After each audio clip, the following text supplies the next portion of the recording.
So we are back in the ZCLive Campervan. It's been a great day today. We've had so many amazing conversations and we're going to have another one. So I'm going to bring it to you. Name, bio, give it to us. Cool. So my name is Ralph Meyer. I work for LinkedIn.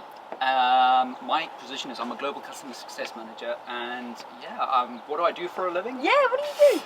So as a global customer success manager, I work with clients that buy our recruiter products and help them to get the maximum benefit out of it. So it ranges anything from helping them craft a strategy for their hiring needs, working on their media branding for employment, or just from an executive point of view, how do we position our executives in the market so that people want to engage with them?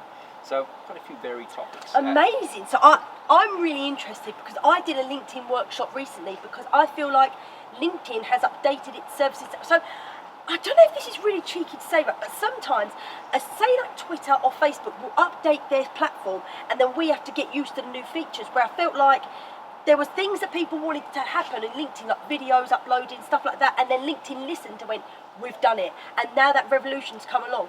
Now, going into that, the job board side and the recruitment side of LinkedIn, I think, has massively developed. Correct. So how does that change your role within the last 12 months, or when those software come in? Yeah. So I can tell you the conversations we're having are no longer, hey, I've got this job matched with this person. Yeah. It's all of a sudden become a conversation, right, where are our talent pools? Where do people sit? What is the turnover of our company?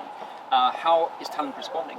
Graduates, how do we attract graduates from certain universities? So everybody wants graduates from the top universities, but they might not necessarily want to work for your business because guess what? It's a competitive market. Yeah. So our new products are talent intelligence, for instance. We can actually see these types of talent movements. So the top universities, we can see what type of companies individuals gravitate towards. But actually, more importantly, we were speaking about the economic graph and the workforce report that we produce on a quarterly basis for the UK. We can actually see if applications from Europe are coming to the UK. Oh, wow. We can also see application volumes or job volumes drop and go up depending on what's going on within the economy. So, we actually publish those reports all the time. You can just look up Josh Graf. He actually publishes them, and you can actually see which niches, which industries are struggling. So, for instance, nursing, we've seen less applications come through consequently. Oh, really? We're going to put it on breaks there, but that's one of the reasons. Yeah. There's less of those out there. Amazing. Because when at one point on LinkedIn I saw a hell of a lot of recruitment people, and I guess to some degree they're still there, but actually I find that is LinkedIn itself becoming like another Indeed or basically another recruitment sort of specialist? Yeah, that's a fair comment. So any ideas how many recruiters are on LinkedIn? So 560 million members. 160 million members. 560. 560. Oh, excuse me. 560. Any guesstimates? 10%, 5%? What do you think? Okay, of recruitment, I'm going to say, it's a lot. 56 million. I'm going to say, I don't know. It feels like too much, but if it's global, I'm going to say 10%. So, is it 10%? No, it's 0.8%.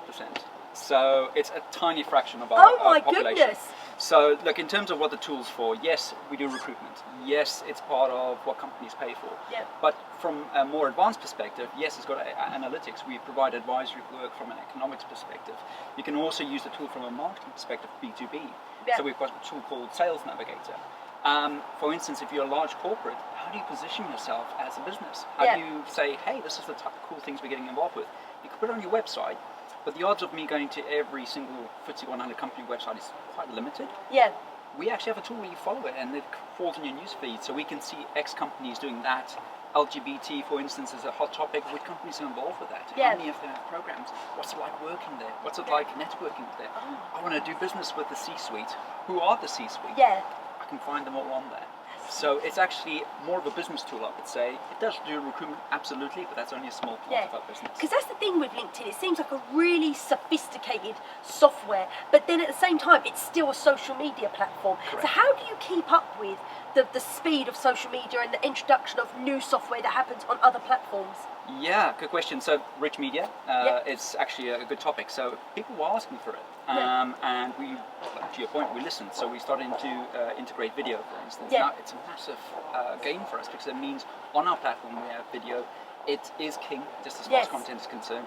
And that's not it's not only restricted to video, for instance. We've also started incorporating tracking pixels. So we're starting to align more to a marketing platform type methodology for recording things. Yeah. Just because our clients, individuals are asking for, we want more clarity, we want more measurability, we want all of these things that a marketing platform offers. Yeah. We're starting to build that into our tool. And I feel that as well, because I've always found like LinkedIn was a little bit too grown up for me, and now it feels like I don't know if this sounds simple, but it isn't. I think this is what's amazing about LinkedIn and its new update. It feels like the layout of Facebook in the sense of the scroll and the profile and everything like that, but the conversations like Twitter, where it's very sophisticated and very fast paced. So what is the future of LinkedIn? Oh, good question. Yeah.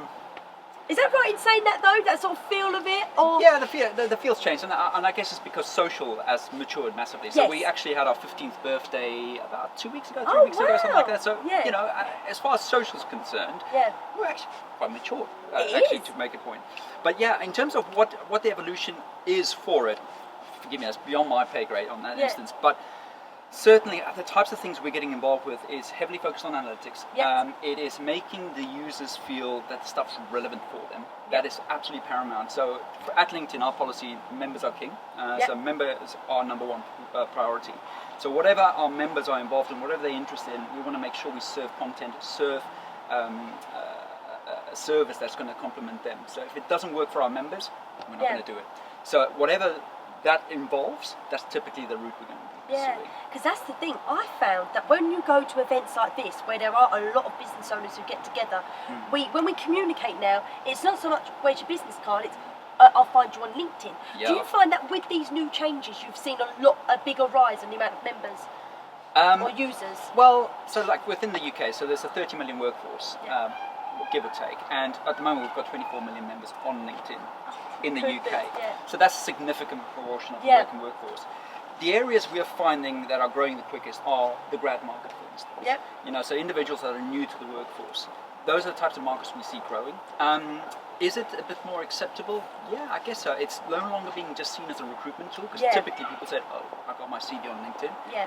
With this new suite of products, all of these additional suites of products that we have, or features that we have, it means that it's no longer just for one purpose. It's actually got dual purposes, networking.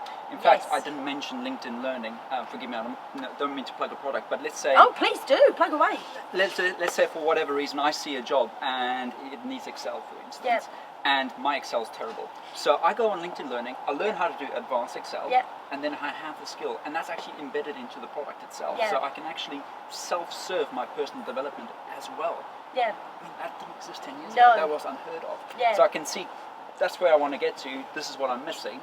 Let me do something about it. Yeah. So that enablement is massively important. It is so exciting. I can literally sit and talk to you all day about and learn, because I love LinkedIn. I feel like I thoroughly enjoy using the platform, and it's now one of those platforms where I look at it every single day, morning, noon and night, and I thoroughly enjoy using it. So it's really Fantastic. interesting to hear all about it. So thank you so much for coming into the ZCLive Campervan. We've got more Facebook Lives coming this week, so make sure to stay tuned and say hello.